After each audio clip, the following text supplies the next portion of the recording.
Hey guys, ఎలా ఉన్నారు? అనే ఉన్నానండి. ఇంకా బీపీ షుగర్ ఏం రాలేదు. ఈ వీడియోలో మీరు కొన్ని అద్భుతమైన విషయాలు తెలుసుకోబోతున్నారు.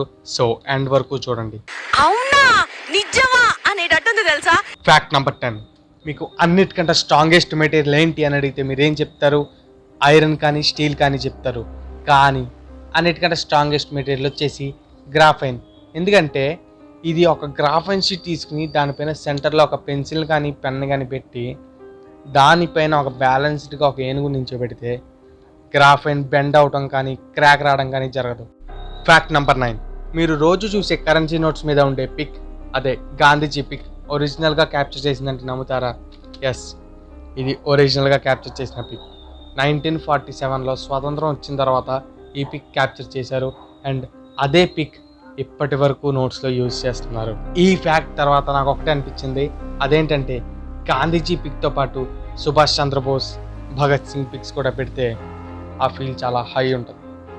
మీకేమనిపించిందో కామెంట్ చేయండి. No offence. ఇందులో కనిపించేది మీరింతవరకు చూడనిది, కానీ ఎప్పుడో చూసామే అన్నట్టుంటుంది. Fact number 8. మీకు ఇప్పుడు ఒక పిక్ చూపిస్తాను, అదేంటో కామెంట్ చేయండి. చాలా కాన్ఫిడెంట్గా ఏ మ్యూజిక్ కన్సర్టో లేదా మూవీ సక్సెస్ మీట్ అనుకున్నారు కదా, అలా అయితే మీరు పప్పులో కాలేసినట్టే. అది ఏ ఫంక్షన్ కాదు, ఏ మీటింగు కాదు, నైట్ టైం కాటన్ని కట్ చేస్తున్న పిక్.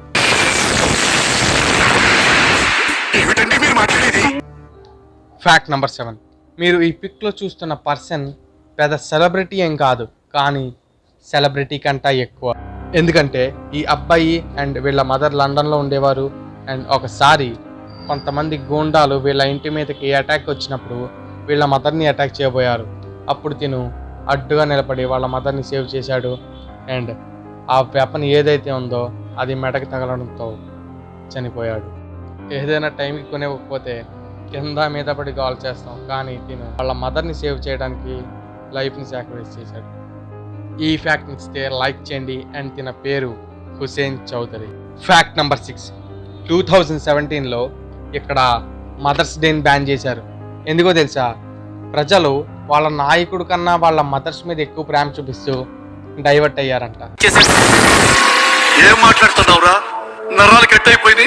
ఇవన్నీ నార్త్ కొరియాలోనే జరుగుతాయి అనుకోండి, అది వేరే విషయం. నీలాంటి దరిద్రపు గుట్టి విధం నేను ఎక్కడ చూడలేదురా. Fact number 5. 2018లో నారా లోకేష్కి, అంటే మినిస్టర్గా చేస్తున్నప్పుడు లోకేష్కి ఒక అవార్డు వచ్చింది. అదేంటంటే digital leader of the award. ఇంతకీ ఈ అవార్డు ఎందుకు వచ్చిందంటే బెస్ట్ టెక్నాలజీ యూజ్ చేసి గవర్నమెంట్కి సహాయపడినందుకు యూరోపియన్ కంపెనీ ఈ అవార్డుని ఇచ్చింది. ఈ అవార్డ్స్ రావాలంటే కుట్రలు కుతంత్రాలు కాదు, టాలెంట్ ఉండాలి. And give preference to educated leaders, not uneducated politicians. And ఈ మాట అర్థమైనప్పుడే ఇండియా డెవలప్ అవడం చూస్తారు. Fact number 4. ఇది కొంచెం ఫన్నీ ఫ్యాక్ట్ అండ్ కొంచెం ఎంబారెసింగ్గా కూడా ఉంటుంది. అదేంటంటే మీలో చాలామంది బే స్టైల్గా యూజ్ చేస్తూ ఉంటారు, కానీ దీని అర్థం మీ ఎవ్వరికీ సరిగ్గా తెలీదు. తెలిసిన వాళ్ళైతే యూజే చేయరు. దీని యాక్చువల్ మీనింగ్ ఏంటంటే పూప్, అంటే షిట్ అని అర్థం. Fact number 3. రీసెంట్గా కొన్ని సంవత్సరాల క్రితం రాజస్థాన్లో బలాతల్ అనే విలేజ్లో ఒక స్కెలిటన్ దొరికింది. అది కొంచెం డిఫరెంట్గా అనిపించేసరికి దాన్ని స్టడీ చేయడం మొదలుపెట్టారు. అండ్ అది 2700 సంవత్సరాల క్రితం స్కెలిటన్ అని అర్థమైంది. ఎంతకీ దాన్ని ఎందుకు స్టడీ చేశారంటే అది పద్మాసన పొజిషన్లో ఉంది. ఈ ఫ్యాక్ట్ ఎందుకు చెప్పానంటే చాలామంది యోగా అనేది హిందూస్ సృష్టించింది లేదా హిందూస్కి సంబంధించింది అనుకుంటారు, కానీ అది ఏమాత్రం నిజం కాదు.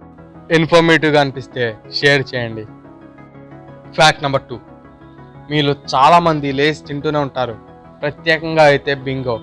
అవి ఒక సర్టెన్ షేప్లో ఉండటం గమనించే ఉంటారు. అవి స్క్రీన్ పైన కనపడుతున్న షేప్లో ఉంటాయి. ఈ షేప్ పేరేంటని మీరు ఎప్పుడైనా ఆలోచించారా? ఈ షేప్ పేరు ట్రయాంగిల్స్. ట్రయాంగిల్స్ కాదురా అయ్యా, ట్రయాంగిల్స్. ఈ షేప్ ఈ లేస్ తయారు చేసే టైంలో రాదు, ఆ షేప్ వచ్చేలాగే లేస్ తయారు చేస్తారు. నువ్వు ఎలా చెప్పావు తెలుసా? ఆకిస్ పాక్ పాకిజాక్, సో ఆక్ పాక్ కరే పాక్లే చెప్పావు. ఎందుకంటే ఇటువంటివి ప్యాక్ చేసి ఎంతో దూరాలు తరలించాల్సి వస్తుంది. అవే టైంలో ఇవి విరిగిపోతే తినేవాళ్ళు అంటే కస్టమర్స్ ఇంట్రెస్ట్ చూపించరు. కాబట్టి ఇవి విరగకుండా ఉండటానికి మాత్రమే ఈ షేప్లో తయారు చేస్తారు. హలో బ్రదర్, ఓకే, నువ్వేం మాట్లాడుతున్నావు అర్థమవుతుందా నీకు? అండ్ దీనికి కూడా ఒక ఫార్ములా ఉంది, అదే hyperbolic parabolic formula. Finally fact number 1. అది ఏప్రిల్ 18, 1930 ఇయర్. ఆ రోజు సాయంత్రం BBC ఒక ప్రకటన చేసింది. అప్పట్లో టీవీ లేవు కాబట్టి అందరూ రేడియోస్తోనే విన్నారు. ఆ ప్రకటన ఏంటంటే దేర్ ఈజ్ నో న్యూస్. అవును, దేర్ ఈజ్ నో న్యూస్. అసలు మీకు చెప్పడానికి లేదా వినిపించడానికి న్యూస్ లేదు అని BBC లాంటి ఛానలే ప్రకటన చేసింది. ఆ తర్వాత అది ఏం చేసిందంటే సింపుల్గా పియానో మ్యూజిక్ ప్లే చేసింది, అందరూ విన్నారు. BBCకి ఎథిక్స్ ఉన్నాయి కాబట్టి ఎథిక్స్ ప్లే చేసింది, కానీ ఎథిక్స్ లేని ఛానల్స్ మాత్రం ఎథిక్స్ ఉన్నాయని న్యూసెన్స్ ప్లే చేస్తూ ఉంటారు. ఆ